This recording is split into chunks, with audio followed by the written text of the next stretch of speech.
Hello class 10th, hope you all are good. Students, today in this video I am going to continue the same chapter in chemistry, that is your chapter number 2, chemical bond. Today we will discuss polar and non-polar covalent compounds, right, and formation of ammonia and water molecule and difference between covalent compounds and electrovalent compounds. Okay, let's start the chapter. Covalent compounds are of two types. First is your non-polar covalent compounds and second is your polar covalent compounds. Actually, what are non-polar covalent compounds? These are the covalent compounds in which shared pair of electrons are equally distributed between the two atoms. And in the non-polar covalent compounds, no charge separation takes place. Understood? For example, hydrogen, chlorine, oxygen, nitrogen, methane and carbon tetrachloride. These are the examples of non-polar covalent compounds. Why they are non-polar covalent compounds? Because shared pair of electrons are equally distributed between the two atoms, and second is your when there is bond formation between two types of atoms having the same electronegativity, then the type of bond formed is non-polar covalent bond, right? And the compound is called non-polar covalent compound. Now look at the chlorine molecule.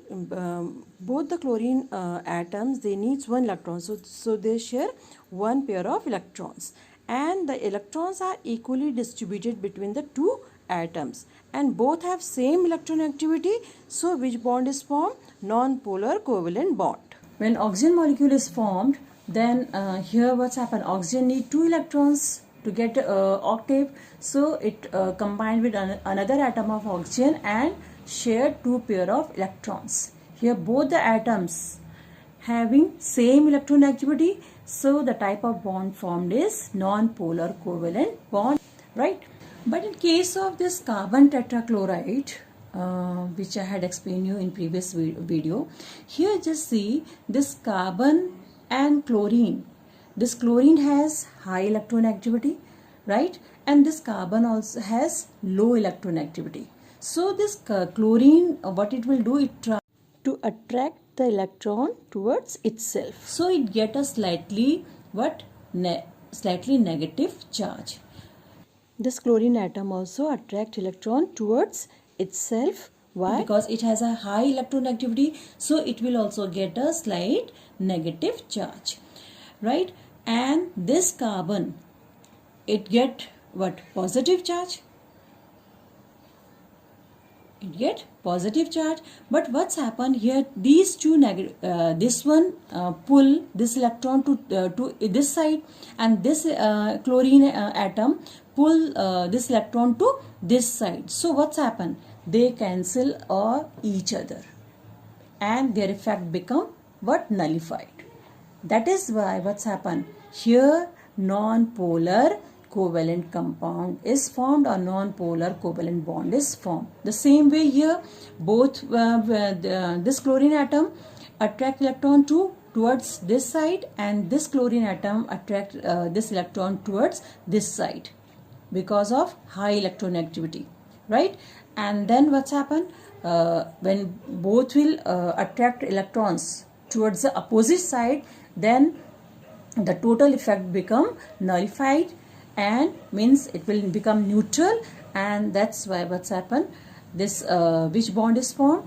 Non-polar covalent bond is formed, and the compound is formed is a non-polar covalent compound. Understood? Okay, now next is your what? Polar covalent compounds. What are polar covalent compounds? Covalent compounds are said to be polar when shared pair of electrons are unequally distributed between the two atoms, and here the charge separation takes place, and examples are your what? Water, ammonia and hydrogen chloride gas. Actually, the atom which attract electrons most strongly developed a slight negative charge, and that's why charge separation takes place. Let's discuss the formation of polar covalent compounds, how they are formed. Now let's see the formation of water molecule. Now all of you know hydrogen atomic number is 1, electronic configuration 1, oxygen atomic number 8, so electronic configuration 2, 6. Hydrogen need only 1 electron to get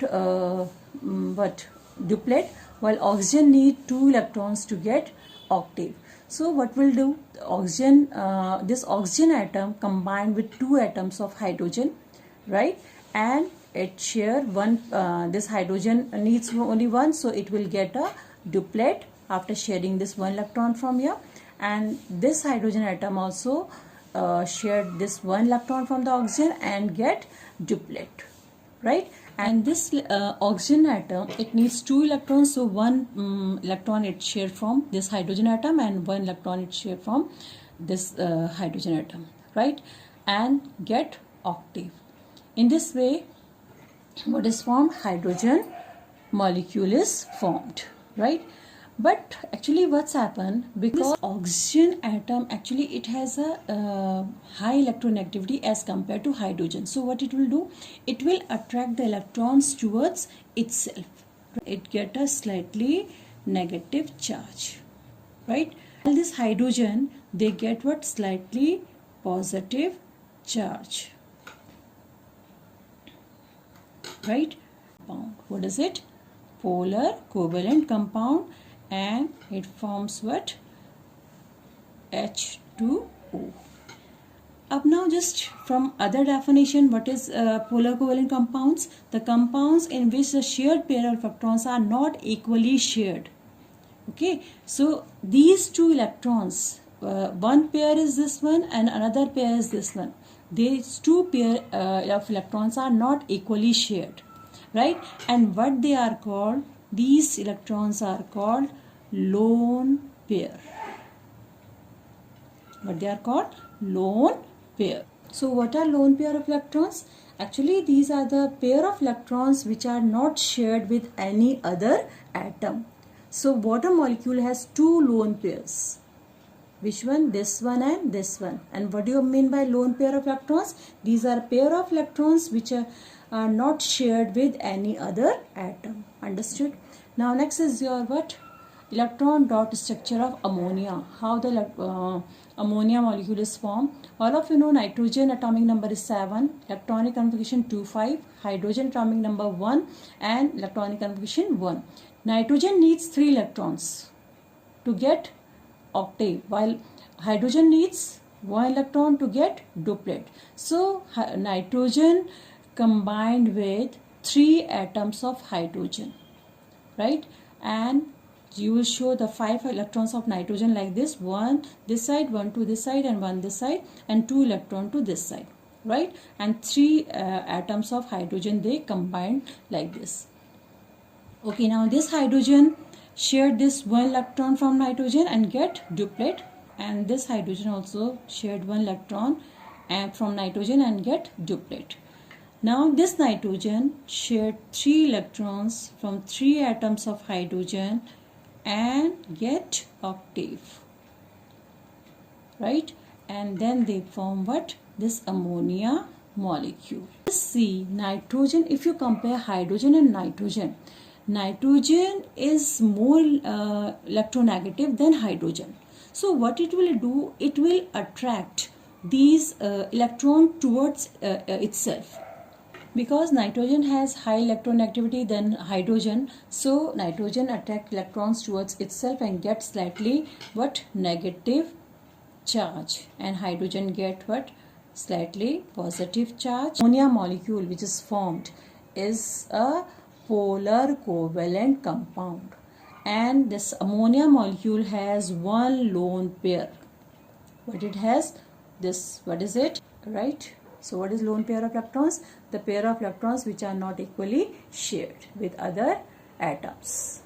So ammonia has 1 lone pair of electrons, while water has 2 lone pairs of electron, one this one and one other this one. Understood? Okay, now next is the formation of hydronium ion. Actually, how the hydronium ions are formed? When hydrogen ion of an acid combined with water, then hydronium ion is formed. you know the how the molecule of water is formed. This is what one pair of electrons are shared with oxygen.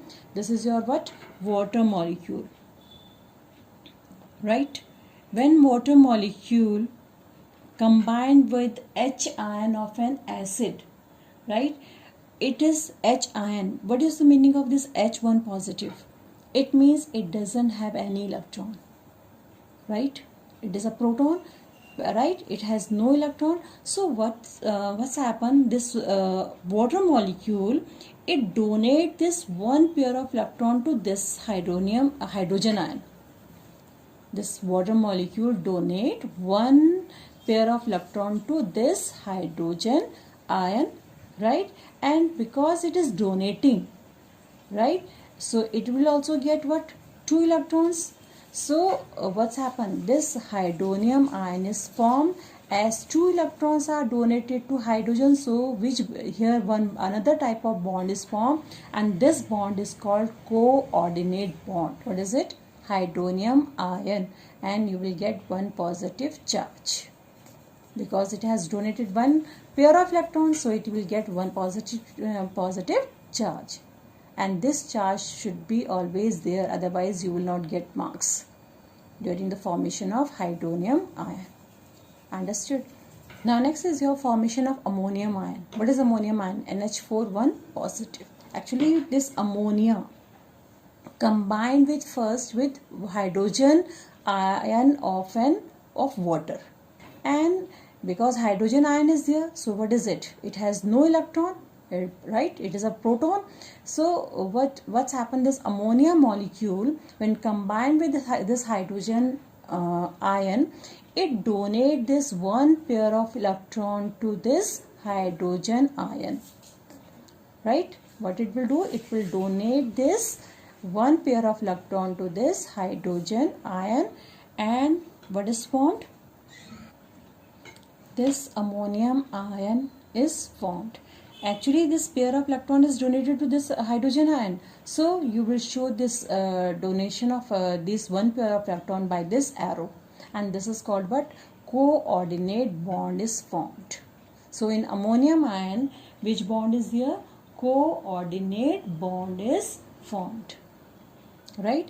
And it will get one positive charge because it ammonia donate one pair of electrons, that is why it will get one positive charge. Ammonia molecule, when it combined with one ion of hydrogen, it gives you ammonium ion, NH4 1 positive, or you can write like this, NH4 1 positive. Understood? So this is the formation of ammonium ion, and which bond is formed? Coordinate bond is formed, right? Now next is your comparison between electrovalent compounds and covalent compounds. Electrovalent compounds are generally found in crystalline hard solids. Why? Because what strong electrostatic force exists between the ions of electrovalent compounds, while your covalent compounds exist either in gaseous state or liquid or what? Soft solid state. Why? Why? Because a weak van der Waals force exists between the molecules of covalent compounds, right? Now next is your what? Electrovalent compounds or ionic compounds are non-volatile, means they never vaporize, while covalent compounds are volatile, means vaporize. Electrovalent compounds have high melting and boiling points, while covalent compounds have low melting and boiling point. Now why they have a high melting point and high boiling point? Because because of strong electrostatic force of attraction between the ions. Next is your what? Electrovalent compounds are good conductor of heat, while covalent compounds are bad or non-conductor of heat. Electrovalent compounds are what? In solid state they are non-conductor, but in molten or aqueous solution state they are good conductor of electricity. But covalent compounds, in gases or liquid state they are non-conductor, but in soft solid state they are also non-conductor, right? But polar covalent compounds like HCl and ammonia, they show charge separation and dissociate in water, so they conduct electricity, right? Next is your solubility wise. Electrovalent compounds are soluble in water but insoluble in organic solvents, while covalent compounds are soluble in organic solvents but insoluble in water, right?